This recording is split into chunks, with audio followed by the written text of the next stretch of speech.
La boutique en ligne minivoiturac.com vous propose un tuto sur comment changer son moteur ou son pignon sur son Kyosho Mini Z Buggy.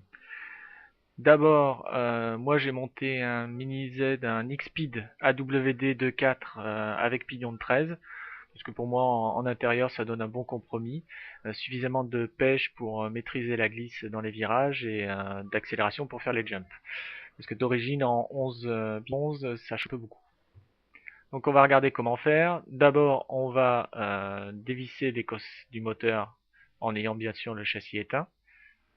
Donc on dévisse les deux vis, le fil noir et le fil rouge.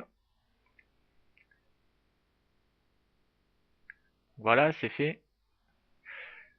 Ensuite, on voit que la cage du moteur est fixée sur le haut du châssis. En fait, sur la partie du châssis, ici, il y a la vis de fixation, deux vis de fixation juste à côté des amortisseurs. Donc on va dévisser ces deux vis-là, sachant que du côté droit, le moteur est enclipsé.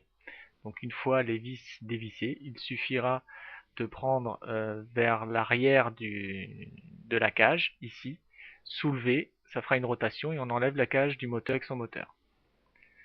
Maintenant, il suffit d'enlever le moteur de sa cage et on découvre le grand classique Mini Z, hein, un moteur flasqué, donc avec différentes flasques pour gérer l'entredent entre la couronne et le pignon. Donc là, on a la flasque arrière. Vous voyez ajouré, plastique ajouré pour aérer un minimum au niveau du moteur. Et à l'avant, c'est pareil. Pour enlever le pignon, vous avez le petit outil. Vous faites simplement avec un tournevis plat et un bras de levier. Là, la flasque avant, pareil, est vidée pour limiter l'échauffement. Vivement les calalus d'ailleurs. Et un petit cran sur la partie supérieure. Il faudra le repérer pour le remontage. Donc voilà, deux flasques pour gérer l'entredent et maintenir le moteur. Et ici, celles qui sont fournies avec le kit de 11 à 15. 11 forte accélération, faible vitesse. Et 15 l'inverse.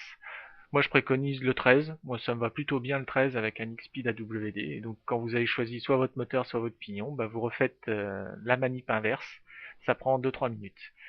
Voilà, si vous avez besoin de plus d'infos sur la Mini Z en général ou Mini Z Buggy, n'hésitez pas à me contacter grâce au site minivoiturac.com. Au revoir.